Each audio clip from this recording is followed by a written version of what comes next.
ಎಲ್ಲರಿಗೂ ನಮಸ್ಕಾರ. Welcome back to Harshita vlogs. ಇವತ್ತು ನಾವು ಒನ್ ಡೇ ಪಿಕ್ನಿಕ್ ಎಲ್ಲಾದರೂ ಹೋಗ್ಬಿಟ್ಟು ಬರೋಣ ಅಂಥೇಳಿ ನಮ್ಮ ಮನೆ ಹತ್ರನೇ ಇರೋ ಹೆಸರುಘಟ್ಟ ಲೇಕ್ಗೆ ಎಲ್ಲರೂ ಕೂಡ ಹೊರಟಿದ್ದೀವಿ. ನಾವು ನಮ್ಮ ಮನೆಯಿಂದ ಹೊರಟಾಗ ಟೈಮ್ ಸುಮಾರು ಬೆಳಗ್ಗೆ 10ರಿಂದ 10:30 ಆಗಿತ್ತು ಅಂತ ಅನಿಸುತ್ತೆ. ಈ ಲೇಕ್ ನಮ್ಮ ಮನೆ ಹತ್ತಿರದಲ್ಲೇ ಇರೋದ್ರಿಂದ ಅರ್ಧ ಗಂಟೆಯಿಂದ ಮುಕ್ಕಾಲು ಗಂಟೆ ಅಷ್ಟರಲ್ಲೇ ನಾವು ಈ ಲೇಕ್ನ ತಲುಪಿದ್ದೀವಿ. ನೀವು ನೋಡ್ತಾ ಇದ್ದೀರಲ್ಲ, ಇದು ಹೆಸರುಘಟ್ಟ ಲೇಕ್ದು ಎಂಟ್ರಿ ಪಾಯಿಂಟ್. ನಾವು ಇಲ್ಲಿಂದ ಬ್ರಿಡ್ಜ್ ಮೇಲೆ ಹೋಗಬೇಕಾಗತ್ತೆ. ಮುಂಚೆ ಎಲ್ಲ ಈ ಬ್ರಿಡ್ಜ್ ಕೆಳಗಡೆನೆ ತುಂಬಾ ನೀರು ಹೋಗ್ತಾ ಇತ್ತು. ಬಟ್ ಮಳೆ ಇಲ್ಲ, ಸ್ವಲ್ಪ ನೀರು ಕಡಿಮೆ ಆಗಿರೋದ್ರಿಂದ ಅಷ್ಟು ನೀರು ಕಾಣಿಸ್ತಾ ಇಲ್ಲ. ಇನ್ನು ಈ ಹೆಸರುಘಟ್ಟ ಲೇಕ್ ಬಗ್ಗೆ ಹೇಳೋದಾದರೆ, ಈ ಲೇಕ್ ಸುತ್ತಮುತ್ತ ಇರೋ ಹಳ್ಳಿ ಜನರಿಗೆ ಕುಡಿಯೋ ನೀರಿನ ಸಮಸ್ಯೆ ಉಂಟಾಗುತ್ತೆ. 1534 ಅಚ್ಯುತ ದೇವರಾಯನ ಕಾಲದಲ್ಲಿ ಜನರೆಲ್ಲ ನಿರ್ಧಾರ ಮಾಡಿಕೊಂಡು ಈ ಲೇಕ್ನ ಕಟ್ಟೋಣ, ನಮಗೆ ಕುಡಿಯೋ ನೀರಿಗೆ ಹೆಲ್ಪ್ ಆಗುತ್ತೆ ಅಂಥೇಳಿ ಈ ಲೇಕ್ನ ಕಟ್ತಾರೆ. ಹಾಗಾಗಿ ಈ ಕೆರೆ ಮಾನವ ನಿರ್ಮಿತ ಕೆರೆ ಅಂಥೇಳಿ ಫೇಮಸ್ ಕೂಡ ಆಗಿದೆ. ಈ ಕೆರೆಗೆ ಅರ್ಕಾವತಿ ನದಿ ನೀರಿನ ಮೂಲ ಪ್ರಮುಖವಾಗಿದೆ ಅಂತಲೂ ಹೇಳ್ತಾರೆ. ಈ ಕೆರೆ ಎಲ್ಲ ನಿರ್ಮಾಣ ಆಗಿ ಸುಮಾರು ವರ್ಷಗಳಾದಮೇಲೆ ಬೆಂಗಳೂರು ಕೂಡ ತುಂಬ ದೊಡ್ಡದಾಗಿ ಬೆಳೆದಿರುತ್ತೆ. ಹಾಗಾಗಿ ಎಲ್ಲ ಕಡೆ ಕುಡಿಯೋ ನೀರಿನ ಸಮಸ್ಯೆ ಕೂಡ ಹೆಚ್ಚಾಗಿರುತ್ತೆ. 1894 ದಿವಾನ್ ಕೆ ಶೇಷಾದ್ರಿ ಅಯ್ಯರ್ ಅವರ ಕಾಲದಲ್ಲಿ ಬೆಂಗಳೂರು ನಗರಕ್ಕೆ ಕುಡಿಯೋ ನೀರಿನ ಸರಬರಾಜು ಕೂಡ ಮಾಡ್ತಾರೆ. ಹಾಗಾಗಿ ಬೆಂಗಳೂರಲ್ಲಿರೋ ಎಲ್ಲ ದೊಡ್ಡ ಲೇಕ್ಗಳಲ್ಲಿ ಹೆಸರುಘಟ್ಟ ಲೇಕ್ ಕೂಡ ಒಂದು ಅಂತಲೇ ಹೇಳ್ಬೋದು. ಹಾಗೆ ಈ ಸ್ಪಾಟ್ನ ಎಲ್ಲರೂ ಕೂಡ ಎಲ್ಲೋ ನೋಡಿದ್ದೀವಿ ಅನ್ಕೋತಾ ಇರ್ತೀರಾ ಅಲ್ವಾ? ಹೌದು, ಇದು ಕಿರಿಕ್ ಪಾರ್ಟಿ ಮೂವಿಲಿ ಸಾಂಗ್ ಶೂಟ್ ಮಾಡೋವಾಗ ಈ ಪ್ಲೇಸ್ನ ಯುಟಿಲೈಸ್ ಮಾಡ್ಕೊಂಡಿದ್ದಾರೆ. ಹಾಗೆ ಈ ಹೆಸರುಘಟ್ಟ ಲೇಕಲ್ಲಿ ಇನ್ನೊಂದು ಫೇಮಸ್ ಏನಪ್ಪ ಅಂತಂದರೆ ದೇವಸ್ಥಾನ. ಇದು ದುರ್ಗಾಂಬಾ ದೇವಿ ದೇವಸ್ಥಾನ. ಇದು ಇಲ್ಲಿ ತುಂಬಾ ಫೇಮಸ್. ಎಲ್ಲ ಕಡೆಯಿಂದ ಜನರು ಬಂದು ಇಲ್ಲಿ ಪೂಜೆನ ಮಾಡಿಸ್ಕೊಂಡು ಹೋಗ್ತಾರೆ. ನಾವು ಹೋಗಿದ್ದು ಫ್ರೈಡೇ ಆಗಿರೋದ್ರಿಂದ ಸ್ವಲ್ಪ ಜನ ಬಂದಿದ್ದರು. ಬಟ್ ಸಂಡೇ ಅಂತೂ ಇಲ್ಲಿ ತುಂಬಾ ಜನ ಇರ್ತಾರಂತೆ. ಈ ದೇವಸ್ಥಾನದ ಇನ್ನೊಂದು ವಿಶೇಷತೆ ಏನಪ್ಪ ಅಂತ ಅಂದರೆ, ಈ ದೇವಿಗೆ ನಾವೇ ನಮ್ಮ ಕೈಯಿಂದ ಪೂಜೆ ಮಾಡ್ಕೊಂಡು ಹೋಗ್ಬೋದು. ಇಲ್ಲಿ ಯಾರು ಕೂಡ ಪೂಜಾರಿಗಳಿರಲ್ಲ. ನಾವೇನು ಮಡ್ಲಕ್ಕಿ ತಂದಿರ್ತೀವಿ, ಹಣ್ಣು ತೆಂಗಿನಕಾಯಿ ಎಲ್ಲ ತಂದಿರ್ತೀವಿ, ಅದರಿಂದ ನಾವೇ ಪೂಜೆ ಮಾಡ್ಕೊಂಡು ಹೋಗ್ಬೋದು. ಹಾಗೆ ನೀವು ನೋಡ್ತಾ ಇದ್ದೀರಲ್ಲ, ಇದು ದೇವಿ ಫೋಟೋ. ಇದು ದೇವಸ್ಥಾನದ ಹಿಂದೆಗಡೆ ಇದೆ.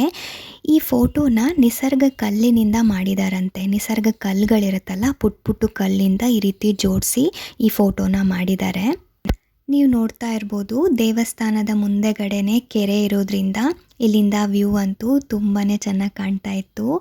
ಎಲ್ಲಿ ನೋಡಿದ್ರೂ ನೀರೇ ಕಾಣಿಸ್ತಾ ಇದೆ.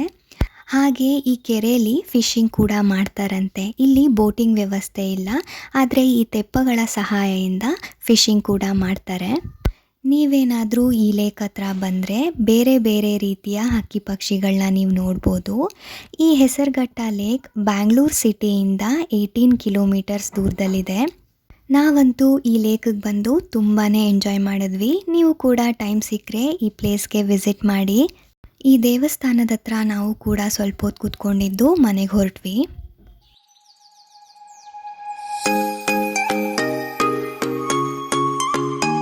ಹಾಗೆ ನಿಮ್ಮೆಲ್ಲರಿಗೂ ತುಂಬಾ ಡಿಫ್ರೆಂಟ್ ಆಗಿರೋ ತೊಂಡೆಕಾಯಿ ಫ್ರೈ ರೆಸಿಪಿನೂ ಕೂಡ ಶೇರ್ ಮಾಡ್ತಾ ಇದ್ದೀನಿ. ಎಲ್ಲರೂ ಕೂಡ ಮನೇಲಿ ಟ್ರೈ ಮಾಡಿ, ತುಂಬಾ ರುಚಿಯಾಗಿರುತ್ತೆ. ಇದನ್ನು ಸೈಡ್ ಡಿಶ್ ಆಗಿ ತಿನ್ಬೋದು ಅಥವಾ ಸ್ನ್ಯಾಕ್ಸ್ ಆಗಿ ಕೂಡ ತಿನ್ಬೋದು. ನಾನಿಲ್ಲಿ ಒಂದು ಕಡಾಯಿಗೆ 1 ಸ್ಪೂನ್ ಆಗುವಷ್ಟು ಹುರ್ಗಡ್ಲೆನ ಹಾಕೋತಾ ಇದ್ದೀನಿ. ಹಾಗೆ 1 ಸ್ಪೂನ್ ಆಗುವಷ್ಟು ಉದ್ದಿನ ಬೇಳೆನೂ ಕೂಡ ಸೇರಿಸ್ಕೋತಾ ಇದ್ದೀನಿ. ಹಾಗೆ 1 ಸ್ಪೂನ್ ಆಗುವಷ್ಟು ಧನಿಯಾ ಕಾಳುಗಳನ್ನು ಕೂಡ ಸೇರಿಸ್ಕೋತಾ ಇದ್ದೀನಿ. ಹಾಗೆ 1/4ರಿಂದ ಅರ್ಧ ಸ್ಪೂನ್ ಆಗುವಷ್ಟು ಜೀರಿಗೆನ ಹಾಕ್ಕೊಂಡು ಲೋ ಫ್ಲೇಮಲ್ಲಿ ನಿಧಾನವಾಗಿ ಹುರ್ಕೋಬೇಕಾಗತ್ತೆ.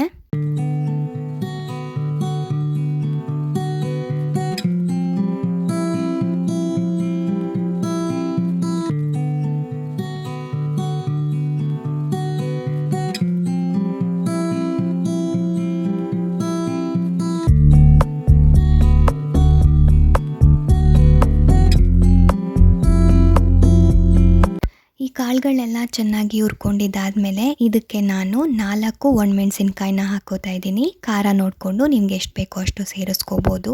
ಇದನ್ನು ಕೂಡ ಇದೇ ರೀತಿ ರೋಸ್ಟ್ ಮಾಡ್ಕೋತಾ ಇದ್ದೀನಿ.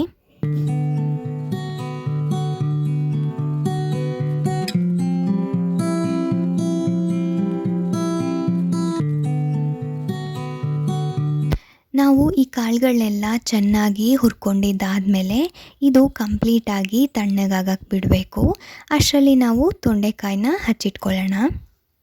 ನಿಮಗೆಲ್ಲ ಗೊತ್ತೇ ಇರುತ್ತೆ, ಈ ತೊಂಡೆಕಾಯಲ್ಲಿ ಅಂಟಿನಂಶ ಇರೋದ್ರಿಂದ ಯಾರು ಕೂಡ ಇದನ್ನು ತಿನ್ನಲಿಕ್ಕೆ ಅಷ್ಟು ಇಷ್ಟಪಡಲ್ಲ. ಆದರೆ ಇದ್ರ ಬೆನಿಫಿಟ್ಸ್ ಕೇಳಿದ್ರೆ ನೀವಂತೂ ರೆಗ್ಯುಲರ್ ಆಗಿ ಇದನ್ನು ತಿಂತಾನೆ ಇರ್ತೀರ.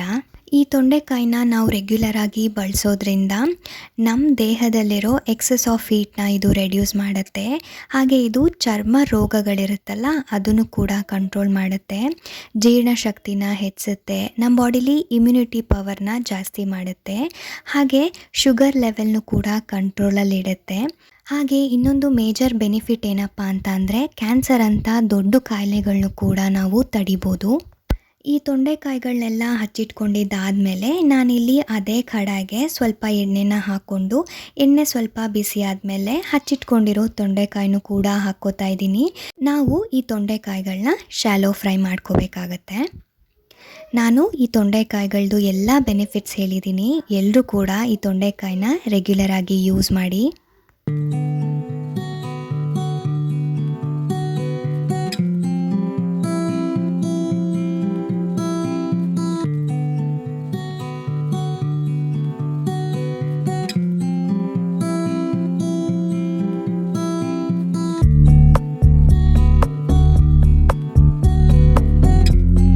ಈ ತೊಂಡೆಕಾಯಿಗಳೆಲ್ಲ ಆಯಿಲಲ್ಲಿ ಸ್ವಲ್ಪ ಫ್ರೈ ಆದಮೇಲೆ ನಾನು ಇದಕ್ಕೆ 1/4ರಿಂದ ಅರ್ಧ ಸ್ಪೂನ್ ಆಗುವಷ್ಟು ಅರಿಶಿನ ಹಾಕ್ಕೊಂಡು, ಅರ್ಧ ಸ್ಪೂನ್ ಆಗುವಷ್ಟು ಉಪ್ಪನ್ನು ಕೂಡ ಸೇರಿಸ್ಕೊಂಡು ಈ ರೀತಿ ಫ್ರೈ ಮಾಡ್ಕೋತಾ ಇದ್ದೀನಿ.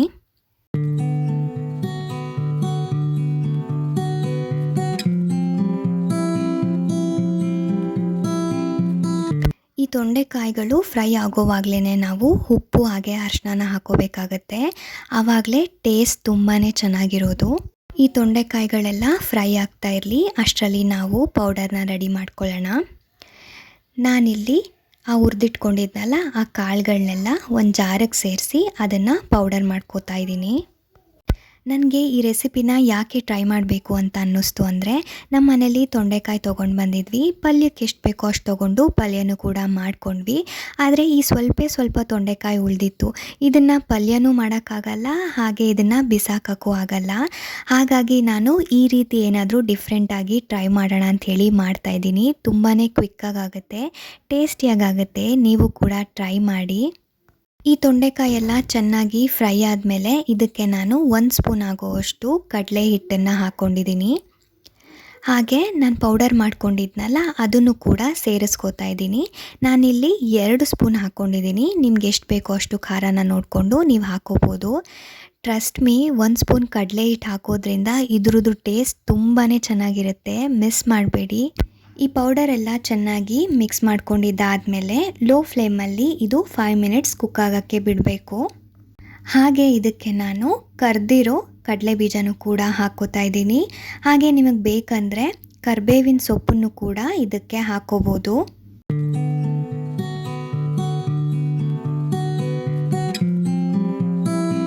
ನೀವು ನೋಡ್ತಾ ಇದ್ದೀರಲ್ಲ, ಪೌಡರ್ ಎಲ್ಲ ಚೆನ್ನಾಗಿ ಮಿಕ್ಸ್ ಆಯಿತು. ಇವಾಗ ನಾನು ಗ್ಯಾಸ್ನ ಕೂಡ ಕಂಪ್ಲೀಟಾಗಿ ಆಫ್ ಮಾಡಿದ್ದೀನಿ.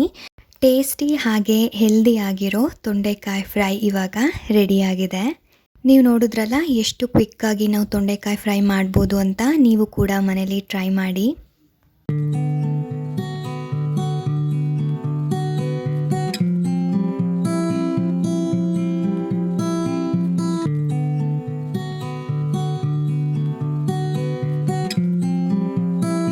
ಅದೇನೋ ಗೊತ್ತಿಲ್ಲ, ನನ್ನ ಮಗಳಿಗೆ ದಾಳಿಂಬೆ ಹಣ್ಣು ಅಂದರೆ ತುಂಬಾ ಇಷ್ಟ. ಎಲ್ಲ ಹಣ್ಣು ತಿಂತಾರೆ, ಆದರೆ ದಾಳಿಂಬೆ ಅಂತೂ ತುಂಬಾ ಇಷ್ಟ.